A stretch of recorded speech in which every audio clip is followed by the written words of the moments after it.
basis of some of these lawsuits that are beginning to be filed by some of these students. Let's bring in Jasmine Canick, a close observer of things in LA, a person who understands so many of these issues, a social and political commentator. Jasmine, welcome to Inside the Issues. Thanks for being with us. Thanks for having me.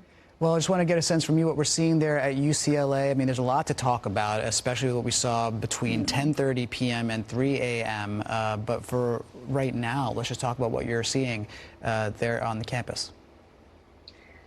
Look, you know, what's really interesting is we are right in the middle of the 32nd anniversary of the Los Angeles civil unrest, which started on April 29th, 1992, right?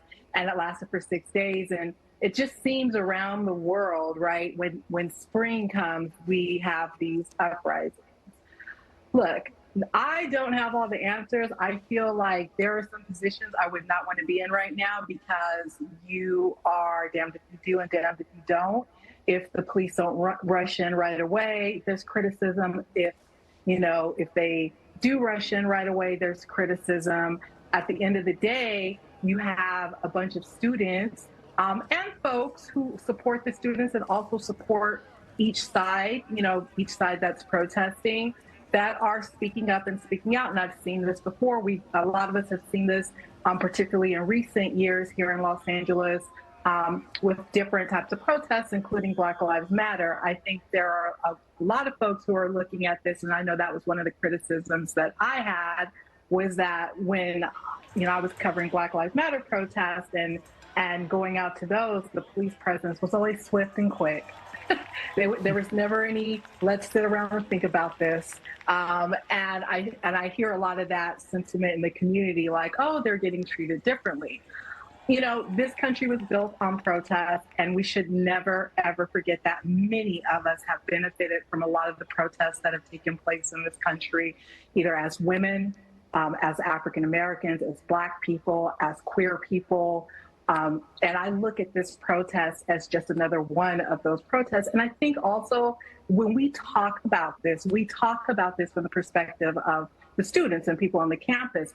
But what about the rest of Angelenos, right, who are not on those campuses? And I always try to remind people, look, America is a melting pot.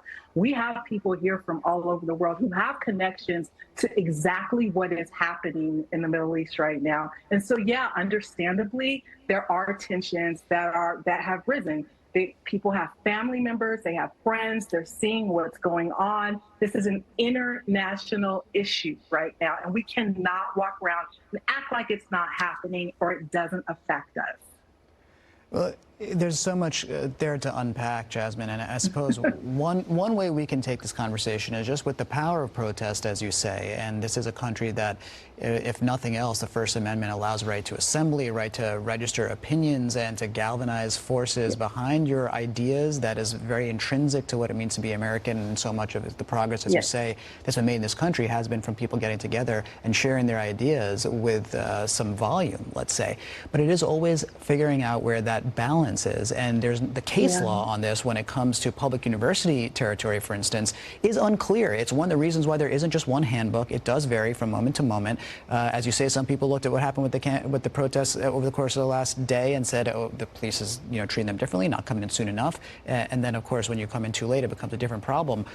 If there was a balancing test, I mean, if from what you saw, how do you draw that line? How would you expect to draw that line? Where was that line drawn that was wrong?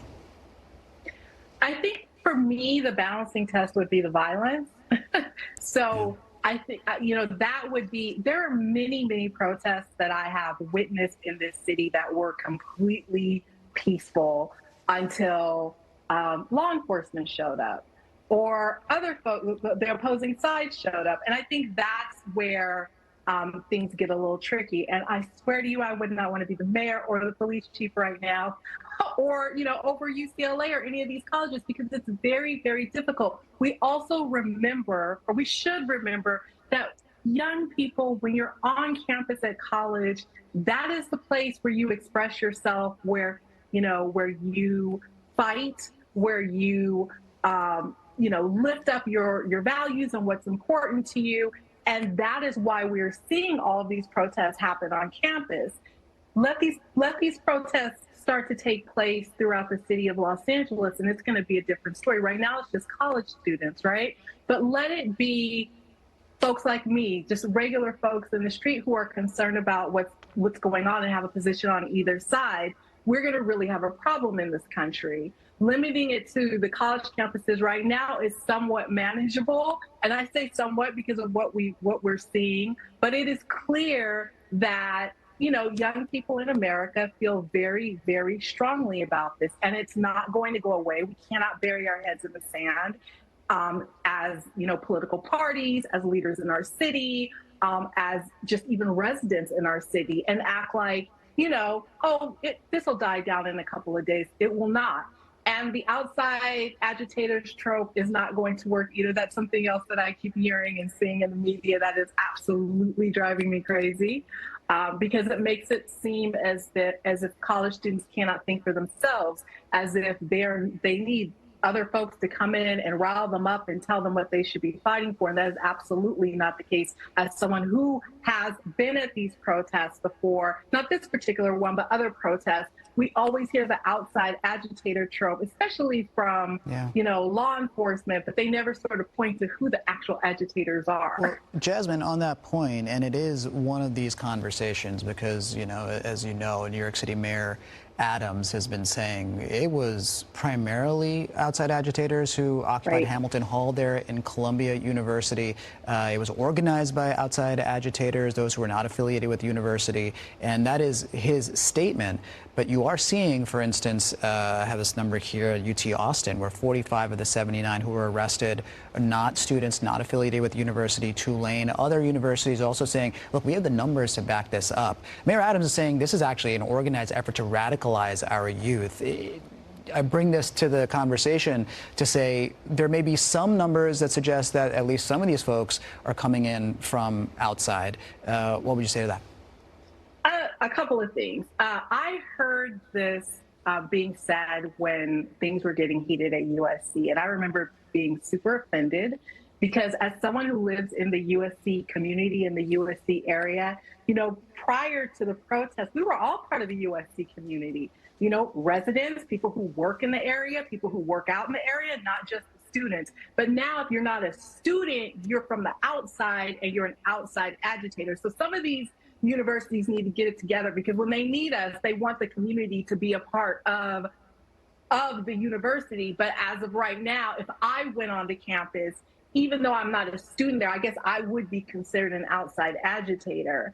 Again, I do not think that these students, particularly the students who have families overseas, are being led by outside agitators. I think it's just an easy way to blame, to place blame when we should not be doing that. And it's an overused trope, and I think we need to get out of using that. And I think when it is used by leaders, we should push back on it and ask them to be really clear about who is an outside agitator. Because a lot of students belong to groups outside of campus that are politically active, that are also engaged in activism. So, it's very, I don't like the term. And I think for me, when I hear that, I hear, these young people aren't smart enough to do any of this on their own. They need outside people to come in and organize them. But I think they're quite capable of it.